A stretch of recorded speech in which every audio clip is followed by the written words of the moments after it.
ಇತ್ತೀಚೆಗೆ Sandalwood cinema ರಂಗದಲ್ಲಿ ಖಳನಾಯಕರ ಆರ್ಭಟ ಹೆಚ್ಚಾಗ್ತಾ ಇದೆ. ಇವರ ಲುಕ್ಕು ಮತ್ತೆ ಇವರ ಸ್ಟೈಲು ಹಾಗೇನೆ ಇವರ ಕದರ್ ನೋಡ್ತಾ ಇದ್ರೆ ಸ್ಯಾಂಡಲ್ವುಡ್ ನಲ್ಲಿ ಆರ್ಭಟಿಸುವಂತಹ ಖಳನಾಯಕ ಆಗ್ತಾರೆ ಅನ್ನುವಂಥದ್ರಲ್ಲಿ ಯಾವುದೇ ಸಂಶಯ ಇಲ್ಲ.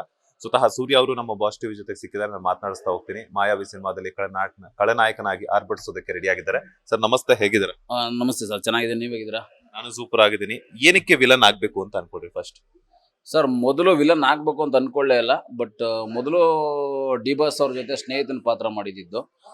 ಅದಕ್ಕಿಂತ ಮುಂಚೆ ನಿಮ್ಮ ಬಗ್ಗೆ ಹೇಳ್ಬಿಡ್ತೀನಿ. ನಾನು ಆ್ಯಕ್ಚುಲಿ ನಿಮ್ಮ ಚಾನಲ್ ಮುಖಾಂತರ ನೀವು ಮಾಡ್ತಾ ಇದ್ದ ಒಂದಷ್ಟು ಬಿಟ್ಸ್ಗಳನ್ನ ನಾನು ನೋಡ್ತಾ ಇದ್ದೆ. ನಾನು ಆ್ಯಕ್ಚುಲಿ ನಿಮ್ಮ ವಾಯ್ಸು ಮತ್ತು ನೀವು ಇಂಟರ್ವ್ಯೂ ಮಾಡೋ ಒಂದು ಸ್ಟೈಲ್ ನನಗೂ ಕೂಡ ಇಷ್ಟ. ನೋಡಿದ್ದೀನಿ. ನಿಮಗೂ ಒಳ್ಳೇದಾಗಲಿ, ನಿಮ್ಮ ಬಾಸ್ ಟಿವಿ ಚಾನಲ್ಗೂ ಕೂಡ ಒಳ್ಳೇದಾಗಲಿ ಅಂತ ಹೇಳೋಕ್ಕೆ ಇಷ್ಟಪಡ್ತೀನಿ. ಫಸ್ಟು ಡಿ ಬಾಸ್ ಅವ್ರ ಜೊತೆ ಫ್ರೆಂಡ್ ಕ್ಯಾರೆಕ್ಟರ್ ಮಾಡಿದ್ದೆ. ಆ್ಯಕ್ಚುಲಿ ನನಗೆ ಅವಾಗ ಯಾವ ಮೂಮೆಂಟ್ ಇರಲಿಲ್ಲ. ಅಂದರೆ ವಿಲನ್ ಆಗಬೇಕು ಅದ್ಯಾವುದೂ ಇರಲಿಲ್ಲ. ಜಸ್ಟ್ ಫಾರ್ ಆರ್ಟಿಸ್ಟ್ ಅಷ್ಟೇ ಹಂಗಿದ್ದು. ಅದಾದ ನಂತರ ಅಗೇನ್ ಸೀರಿಯಲ್ಸ್ಗಳಲ್ಲಿ ಬರೀ ನೆಗೆಟಿವ್ ಇದೇ ಬಂದ್ಬಿಡ್ತು. ಹೆಚ್ಚು ಕಡೆ ಒಂದು 2,500 ಎಪಿಸೋಡು ವರ್ಕ್ ಮಾಡಿದೆ ಸೀರಿಯಲ್ಸು. ಸಿನಿಮಾಗಳದು ಇವೆಲ್ಲ ಜಾಸ್ತಿ ಬಂತು. ರಕ್ಷಿ ಶೆಟ್ಟಿ ಸರ್ ಜೊತೆ ತುಂಬ ದೊಡ್ಡ ಸ್ಟಾರ್ಸ್ಗಳ ಜೊತೆ ವರ್ಕ್ ಮಾಡಿದೆ. ಮತ್ತು ಯಜಮಾನ ವರ್ಕ್ ಮಾಡಿದೆ ದರ್ಶನ್ ಅವ್ರದ್ದು. ಅದು ನೆಗೆಟಿವ್ ಶೋ ಚೆನ್ನಾಗಿತ್ತು, ಒಳ್ಳೆ ಕ್ಯಾರೆಕ್ಟ್ರು. ಅದಾದ ನಂತರ ಅದೇ ನೀವು ಕೇಳಿದ್ರಲ್ಲ, ನೆಗೆಟಿವ್ ಎಲ್ಲದ್ರಲ್ಲೂ. ಈಗ ನಾನು ಪಾಸಿಟಿವ್ ಆಗಿ ಹೋಗ್ತೀನಿ ಅಂದ್ರೂ ಕೂಡ ಅದು ಆಗ್ತಾ ಇಲ್ಲ. ಅದೇ ಈಗ ರೀಸೆಂಟ್ 45 ಸಿನಿಮಾದಲ್ಲೂ ಕೂಡ ಒಳ್ಳೆ ಕ್ಯಾರೆಕ್ಟ್ರು. ನಮ್ಮ ಉಪ್ಪಿ ಸರ್ ಅವರು, ರಾಜ್ಬಿ ಶೆಟ್ಟಿ ಸರ್ ಮತ್ತು ಶಿವಣ್ಣ 3 ಜನ ಕಾಂಬಿನೇಷನ್ಲಿ ನಂದು ಕೂಡ ಒಳ್ಳೆ ಪಾತ್ರ. ಅವ್ರ ಜೊತೆ ವರ್ಕ್ ಮಾಡಿದ್ದೀನಿ, ಸ್ಕ್ರೀನ್ ಶೇರ್ ಮಾಡಿದ್ದೀನಿ ಅನ್ನೋದಕ್ಕೆ ಖುಷಿ ಆಗುತ್ತೆ. ನಮ್ಮ ಅರ್ಜುನ್ ಜನ್ಯ ಸರ್ ಅವಕಾಶ ಮಾಡಿಕೊಟ್ಟಿದ್ದು. KD ಸಂಜಯ್ ದತ್ ಅವ್ರ ಕಾಂಬಿನೇಷನ್ನು, ಅವ್ರ ಕಾಂಬಿನೇಷನ್ ವರ್ಕ್ ಮಾಡಿದ್ದು. ಅಶೋಕ ಬ್ಲೇಡು ನಮ್ಮ ಸತೀಶ್ ನಿನಾಜಮ್ ಅವ್ರದ್ದು. ಬ್ರಾಟು ಈಗ ಸಿನಿಮಾ ಸಾಂಗ್ ಸೂಪರ್ ಹಿಟ್ ಆಗಿದೆ. ಅದು ಕೂಡ ಒಂದಷ್ಟು ಸಿನಿಮಾ ದೊಡ್ಡ ಸಿನಿಮಾಗಳಿದೆ ಸರ್. ಇದರ ಮಧ್ಯದಲ್ಲಿ ಒಂದು ನಮ್ಮ ಸ್ನೇಹಿತನೇ ರಘು, ನಮ್ಮ ಹುಡುಗ, ಪಾತ್ರ ಇದೆಯಣ್ಣ ಮಾಡು ನೀನು, ಈ ಥರ ಕ್ಯಾರೆಕ್ಟರ್ ಮಾಡ್ಬೇಕಣ್ಣ ಅಂತ ಹೇಳ್ದ. ಆ ಟೈಮಲ್ಲೂ ಶೂಟಿಂಗ್ಗಳಲ್ಲಿ ಇದ್ದೆ, ಬಟ್ ಡೇಟ್ ಅಡ್ಜಸ್ಟ್ ಮಾಡ್ಕೊಂಡು ಮಾಡಿದೆ. ಹೀರೋಯಿನ್ ಅಣ್ಣನ ಪಾತ್ರ ಮಾಡಿದ್ದೀನಿ ಮಾಯಾವಿ ಚಿತ್ರದಲ್ಲಿ. ಒಂದು ಒಳ್ಳೆ ಪಾತ್ರನೇ. ಈಗ ಯಾವುದೂ ಸಣ್ಣ ಪುಟ್ಟ ಸಿನಿಮಾಗಳು ಒಂದಿದ್ದ ತಕ್ಷಣವೇ ನಾವು ಬಿಡಪ್ಪ ಸಣ್ಣ ಪುಟ್ಟ ಒಂದು ಬಜೆಟ್ ಅಂದ್ಕೊಳಕ್ಕಾಗಲ್ಲ. ಎಕ್ಸಾಂಪಲ್ ಈಗ ಸೂಪ್ರಮ್ ಸೋ, ಅದು ಒಂದು 4.5 CR ಬಜೆಟ್ ಇದ್ರೂ ರಾಜ್ಬಿ ಶೆಟ್ಟಿ ಸರ್ ದೊಡ್ಡ ಸ್ಟಾರು. ಆದರೂ ಅವ್ರನ್ನ ಹೊರತುಪಡಿಸಿ ಒಂದಷ್ಟು ನ್ಯೂ ಕಮರ್ಸ್ಗಳಂತ ಹೇಳೋದಕ್ಕೆ ಇಷ್ಟಪಡ್ತೀನಿ. ಆದರೂ ಒಂದು 110 ಕೋಟಿ ಕಲೆಕ್ಷನ್ ಮಾಡಿದ್ದು. ಅದೆಲ್ಲ ನಮಗೊಂದು ಇನ್ಸ್ಪೈರ್ ಮಾಡುತ್ತೆ. ಹೊಸಬರ್ಗಾಗಿರ್ಬೋದು, ಚಿತ್ರರಂಗಕ್ಕಾಗಿರ್ಬೋದು ಇನ್ಸ್ಪೈರ್ ಮಾಡುತ್ತೆ. ನಮ್ಮ ಸಿನಿಮಾನೂ ಕೂಡ ಒಂದು ಪ್ರಯತ್ನ, ಎಲ್ಲ ಒಂದು ಪ್ರಯತ್ನ. ಒಳ್ಳೇದಾಗಲಿ ಅಂತ ಹೇಳೋದಕ್ಕೆ ಇಷ್ಟಪಡ್ತೀನಿ ಸರ್. ಸೊ ಮುಂದಿನ ದಿನಗಳಲ್ಲಿ ಏನಾದರೂ ಪಾಸಿಟಿವ್ ಕ್ಯಾರೆಕ್ಟರ್ ಅಥವಾ ಅಲ್ಲ ಆ ಸ್ಟೋರಿಗೆ ಒಂದು ಟರ್ನಿಂಗ್ ಪಾಯಿಂಟ್ ಸಿಗುವಂತ ಕ್ಯಾರೆಕ್ಟರ್ ಸಿಕ್ಕಿದ್ರೆ ಮಾಡ್ತೀರಾ ಅಂತ? ಖಂಡಿತ ಮಾಡ್ತೀನಿ ಸರ್. ಈಗ ರೀಸೆಂಟಾಗಿ ಒಂದು ಸೀರಿಯಲ್ ಮಾಡ್ತಾ ಇದ್ದೀನಿ. ಹಿಂದೆನೂ ಒಂದು ಮಂಗಳಗೌರಿ ಅಂತ ಒಂದು ಸೀರಿಯಲ್ ಮಾಡಿದ್ರೆ ತುಂಬ ಫೇಮ್ ಕೊಡ್ತು ನನಗೆ. ಆ್ಯಕ್ಚುಲಿ ಹಳ್ಳಿ ನಾಡುಗಳಲ್ಲೆಲ್ಲ ಒಳ್ಳೆ, ಅದು ಆ್ಯಕ್ಚುಲಿ ನೆಗೆಟಿವ್ ಆಗಿ ಎಂಟ್ರಿ ಆಗಿದ್ದ ನನ್ನ ಕ್ಯಾರೆಕ್ಟ್ರು, ಬಟ್ ಪಾಸಿಟಿವ್ ಆಗಿ ಎಂಡ್ ಆಯಿತು. ಈಗ ರೀಸೆಂಟಾಗಿ ಈಗ ಲಕ್ಷ್ಮೀ ನಿವಾಸ ಅಂತ ಒಂದು ಸೀರಿಯಲ್ ಮಾಡ್ತಾ ಇದ್ದೀನಿ. ಅದು ನೆಗೆಟಿವ್ ಬಟ್ ಪಾಸಿಟಿವ್ ಆಗಿ ಚೆನ್ನಾಗಿ ಹೋಗ್ತಿದೆ. ಜನ ತುಂಬ ಅಕ್ಸೆಪ್ಟ್ ಮಾಡ್ತಾ ಇದ್ದಾರೆ ಚೆನ್ನಾಗಿ.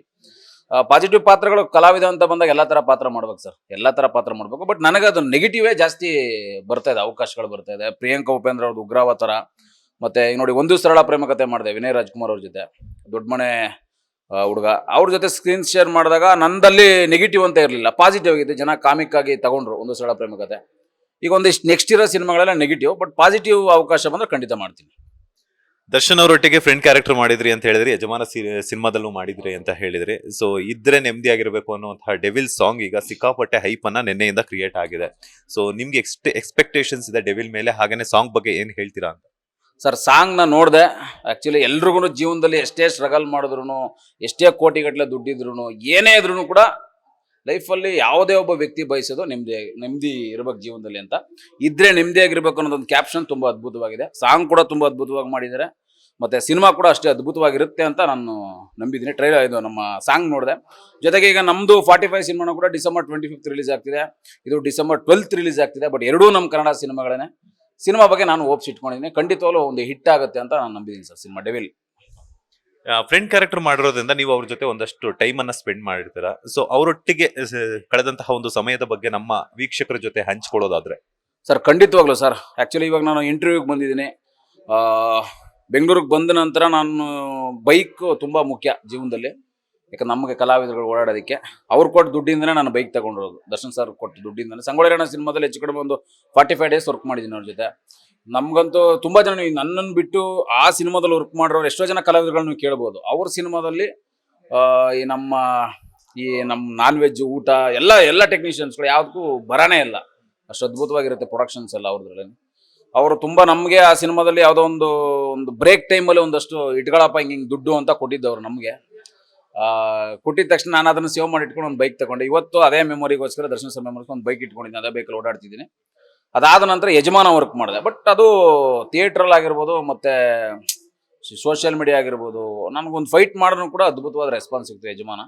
ದರ್ಶನ್ ಸರ್ ವೈಯಕ್ತಿಕ ಅನ್ನೋದೊಂದು ಬಿಟ್ಟು ಪ್ರೊಫೆಷ್ನಲಲ್ಲಿ ನಮ್ಮ ಸಿನಿಮಾ ವರ್ಕ್ ಮಾಡೋದು ಒಂದು ಅದ್ಭುತವಾದ ವ್ಯಕ್ತಿನೇ. ಸಿನಿಮಾದಲ್ಲಿ ಅವರು ಆರ್ಟಿಸ್ಟ್ಗಳಿಗೆ ಬೆಲೆ ಕೊಡೋದ ರೀತಿ ಆಗಿರ್ಬೋದು, ಅಥವಾ ಕೋ ಆರ್ಟಿಸ್ಟ್ಗಳಿಗೆ ಬೆಲೆ ಕೊಡೋದ ರೀತಿ ಆಗಿರ್ಬೋದು, ಮತ್ತು ಸಪೋರ್ಟಿಂಗ್ ನೇಚರ್ ಆಗಿರ್ಬೋದು, ಎಲ್ಲ ಅದ್ಭುತವಾಗಿ ಮಾಡ್ತಾರೆ. ಓಕೆ, ಈಗ ನೀವು ಅವ್ರು ಕೊಟ್ಟಿರುವಂತ ದುಡ್ಡಲ್ಲೇನೆ ನಾನು ಬೈಕ್ ತಗೊಂಡೆ ಅಂತ ಹೇಳಿದ್ರಿ. ಯಾವತ್ತಾದ್ರೂ ಅವ್ರ ಹತ್ರ ಹೋಗಿ ಒಂದು ಡ್ರೈವ್ ಆಗುವಂಥದ್ದು, ಅವರೊಟ್ಟಿಗೆ ಒಂದು ಡ್ರೈವ್, ಲಾಂಗ್ ಡ್ರೈವ್ ಬರಕ್ ಟೈಮ್ ಇರಲ್ಲ, ಬಟ್ ಆದ್ರೂ ಕೂಡ ಒಂದಷ್ಟು ದೂರ ಅವ್ರ ಜೊತೆ ಹೋಗೋದಕ್ಕೆ ಏನಾದ್ರು ಹೋಗಿದ್ರಾ? ಬೈಕ್ ತೋರಿಸಿದ್ರ? ಅವ್ರ ಡ್ರೈವ್ ಮಾಡಿದ್ರ ನಿಮ್ಮ ಬೈಕ್ ಅನ್ನ? ಸರ್ ಖಂಡಿತವಾಗ್ಲೂ ಇದು ಬಂದು ಹೆಚ್ಚು ಕಡಿಮೆ ಒಂದು 10 ವರ್ಷದ್ದು. ಇದು 10 ವರ್ಷದಲ್ಲಿ ಸೋಷಿಯಲ್ ಮೀಡಿಯಾ ಇಷ್ಟೆಲ್ಲ ಸ್ಟ್ರಾಂಗ್ ಇರಲಿಲ್ಲ. ಆಮೇಲೆ ಅಷ್ಟೆಲ್ಲ ಅದನ್ನ ಈಗ ನಾವು ದುಡ್ಡು ಕೊಟ್ಟು ಹೆಚ್ಚು ಕಡಿಮೆ 2012 ಶೂಟಿಂಗ್ ಟೈಮಲ್ಲಿ ಮಡಿಕೇರಿ ಆಣೆಕಾಡು ಫಾರೆಸ್ಟ್ ಅಲ್ಲಿ ನಮಗೆ ಫುಲ್ ರೈನ್ ಆಗ್ಬಿಟ್ಟು ಮಳೆ ಸ್ಟಾಪ್ ಆಗಿತ್ತು. ಅಲ್ಲೆಲ್ಲ ಫೈಟ್ ಸೀಕ್ವೆನ್ಸ್ಗಳಿತ್ತು. ಅವಾಗ ದುಡ್ಡು ಕೊಟ್ಟಿದ್ದು. ನಾನು ಅದನ್ನು ಸೇವ್ ಮಾಡ್ಕೊಂಡು ಬೈಕ್ ತಗೊಂಡಿದ್ದೆ. ಬಟ್ ಅದನ್ನ ಅವ್ರ ಗಮನಕ್ಕೆ ನಾನು ಕೂಡ ತಂದೆ ನಾನು. ಆಗ ಅವ್ರು ಅದನ್ನು ಅಂದ್ರೆ ಪಬ್ಲಿಷ್ ಮಾಡ್ಕೊಳ್ಳೋದು ಅವೆಲ್ಲ ಬೈತಾರೆ ಅವರು. ಬಿಡುಚಿನ ಅವೆಲ್ಲ ಅಂತ ಹೇಳಿದ್ರು. ಬಟ್ ನಮ್ಗೆ ಅದೇ ಒಂದು ಬಟ್ ಗಮನಕ್ಕೆ ತಂದಿದ್ದೆ ನಾನು ಒಂದ್ಸರಿ.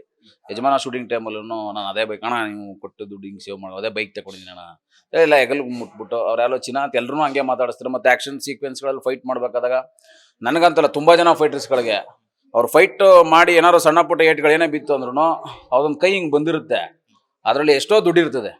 ಅದನ್ನ ಅವರು ಎಷ್ಟು ಕೊಟ್ಟಿದ್ದಾರೆ ಅಂತ ಅವರು ನೋಡಲ್ಲ, ಅವ್ರ ಅಸಿಸ್ಟೆಂಟ್ಸ್ಗಳು ನೋಡಲ್ಲ. ತಗೊಂಡು ನಾವು ನೋಡಿ ನಮಗೆ ಗೊತ್ತಿರುತ್ತೆ ಅದು ಅಂತ. ಆ ಥರ ತುಂಬಾ ಜನಕ್ಕೆ ಹೆಲ್ಪ್ ಮಾಡಿದ್ದಾರೆ ಫೈಟ್ ಸೀಕ್ವೆನ್ಸ್ಗಳು ಶೂಟ್ ಮಾಡ್ಬೇಕಾದಾಗ. ಸೊ ಡೆವಿಲ್ಗೆ ಎಷ್ಟು ವೆಯ್ಟ್ ಮಾಡ್ತಿದ್ದೀರಾ ಸರ್? ಯಾಕಂತಂದ್ರೆ ಸಾಂಗ್ ಬಗ್ಗೆ ಅಂತೂ ಹೇಳಿದ್ದಾಯ್ತು. ಸೊ ಡಿಸೆಂಬರ್ 12ಕ್ಕೆ ರಿಲೀಸ್ ಆಗ್ತಿದೆ ಅಂತಾನು ಕೂಡ ಹೇಳಿದ್ರಿ. ಸೊ ಅದಾದ ನಂತರ ಮತ್ತೆ ನಿಮ್ಮ 45 ಸಿನಿಮಾನು ಕೂಡ ರಿಲೀಸ್ ಆಗ್ತಿದೆ. ಎಷ್ಟು ವೆಯ್ಟ್ ಮಾಡ್ತಿದ್ದೀರಾ ಆಸ್ ಎ ಅಭಿಮಾನಿ? ಸರ್ ಆ್ಯಕ್ಚುಲಿ ಈಗ ನಾನು ದರ್ಶನ್ ಸರ್ಗೂ ಅಭಿಮಾನಿನೇ, ನಮ್ಮ ಶಿವಣ್ಣ ಮತ್ತು ರಾಜ್ಬಿ ಶೆಟ್ಟಿ ಮತ್ತು ನಮ್ಮ ಉಪ್ಪಿ ಸರ್ಗ ಅವ್ರಿಗೆಲ್ರಿಗೂ ಅಭಿಮಾನಿನೇ. ಎಲ್ಲರ ಜೊತೆನೂ ಸ್ಕ್ರೀನ್ ಶೇರ್ ಮಾಡಿದ್ದೀನಿ. ಬಟ್ ಡೆವಿಲಲ್ಲಿ ನಾನು ಆ್ಯಕ್ಟ್ ಮಾಡಿಲ್ಲದೆ ಇರ್ಬೋದು, ಬಟ್ ಅದು ನಮ್ಮ ಸಿನಿಮಾನೇ. 45 ನಾನು ಕೂಡ ಆ್ಯಕ್ಟ್ ಮಾಡಿದ್ದೀನಿ. ನಮ್ಮ ಪಾತ್ರನೂ ಕೂಡ ಚೆನ್ನಾಗಿದೆ ಅಂತ ಭಾವಿಸ್ತೀನಿ. ಎರಡೂ ಸಿನಿಮಾಗಳು ಕನ್ನಡ ಸಿನಿಮಾಗಳು. ಎರಡೂ ಸಿನಿಮಾಗಳು ಹಿಟ್ ಆಯಿತು ಅಂದರೆ ಚಿತ್ರರಂಗಕ್ಕೆ ಒಂದು ದೊಡ್ಡ ಮಟ್ಟದ ಯಶಸ್ಸು ಸಿಗುತ್ತೆ. ಯಾಕಂದರೆ ಎಷ್ಟೋ ಜನ ಪಾಪ ಥಿಯೇಟ್ರ್ಗಳಲ್ಲಿ ಸಿನಿಮಾಗಳು ಇರಲ್ಲ. ಆಮೇಲೆ ಈಗ ನೋಡಿ ಇನ್ನೊಂದು ಸ್ಪೆಷಲ್ ಆಗಿ ರಿಕ್ವೆಸ್ಟ್ ಮಾಡ್ತೀನಿ ನಾನು. ಈಗ ಎಲ್ಲ ಒಟ್ಟೊಟ್ಟಿಗೆ ಬಂದಾಗ್ಲೂ ಸಮಸ್ಯೆ ಆಗುತ್ತೆ. ವರ್ಷದಲ್ಲಿ ಒಂದು 2 ತಿಂಗಳು ಗ್ಯಾಪ್ ಕೊಟ್ಟು ಎಲ್ಲ ದೊಡ್ಡ ದೊಡ್ಡ ಸ್ಟಾರ್ಸ್ಗಳು ಸಿನಿಮಾ ಬಂದಾಗ ಥಿಯೇಟ್ರಲ್ಲಿ ಕೆಲಸ ಮಾಡೋವಂಥವ್ರಿಗಾಗಿರ್ಬೋದು, ಎಲ್ಲ ಕಟ್ಔಟ್ ಫ್ಲೆಕ್ಸ್ ಆಗಿರ್ಬೋದು, ನಮ್ಮಗಳಿಗಾಗಿರ್ಬೋದು, ಎಲ್ಲರಿಗೂ ಟೆಕ್ನಿಷಿಯನ್ಸ್ಗಳಿಗೂ ಒಂದು ಜಾಸ್ತಿ ಕೆಲಸ ಸಿಗುತ್ತೆ. ಅದರಿಂದ ಒಂದಷ್ಟು ಜನ ಕುಟುಂಬ ಅನ್ನ ತಿನ್ನುತ್ತೆ ಅನ್ನೋದು ನಂದೊಂದು ಭಾವನೆ ಸರ್. ಸಿನಿಮಾ ಎರಡಕ್ಕೂ ವೆಯ್ಟ್ ಮಾಡ್ತಿದ್ದೀನಿ. ಎರಡೂ ಒಂದು ಹಿಟ್ ಆಗುತ್ತೆ ಅಂತ ನಂಬಿದ್ದೀನಿ ಸರ್. ಫೈನಲಿ ಕನ್ನಡ ಆಡಿಯನ್ಸ್ಗೆ ಏನು ಹೇಳ್ತೀರಾ ಅಂತ? ಅದೇ ಸರ್, ನಮ್ಮ ಕನ್ನಡ ಸಿನಿಮಾಗಳು ಹೆಚ್ಚಾಗಿ ನೋಡಿ. ಈಗ ನಮ್ಮ ಕನ್ನಡದ ಕಲಾವಿದರುಗಳು, ಈಗ ಕೂಲಿ ಸಿನಿಮಾದಲ್ಲಿ ಉಪ್ಪಿ ಸರು ಒಳ್ಳೆ ಅದ್ಭುತವಾದ ಪರ್ಫಾರ್ಮೆನ್ಸ್. ಅವರು ನಮ್ಮ ರಚಿತಾರಾಮ್ ಅವರು ಈ ನಮ್ಮ ಇಲ್ಲಿಯವ್ರು ಹೋಗ್ಬಿಟ್ಟು ಅಲ್ಲಿ ದೊಡ್ಡ ಮಾಡ್ತಾರೆ, ಹೆಸರು ಮಾಡ್ತಾ ಇದ್ದಾರೆ. ಜೈಲರ್ ಶಿವಣ್ಣ ಅವರಾಗಿರ್ಬೋದು. ನಮ್ಮ ಕನ್ನಡ ಕಲಾವಿದರುಗಳು ಹೊರಗಡೆ ಹೋಗಿ ಸೌಂಡ್ ಮಾಡ್ತಿದ್ದಾರೆ ಹೆವಿ. ಈಗ ಯಶ್ ಅವರಂತೂ ಕೇಳಂಗೆ ಇಲ್ಲ, ಬಾಲಿವುಡಲ್ಲೆಲ್ಲ ಹೆವಿ ಸೌಂಡ್ ಮಾಡ್ತಿದ್ದಾರೆ. ಹಾಗೆ ನಾವು ಅದೆಲ್ಲ ಖುಷಿ ಆಗುತ್ತೆ.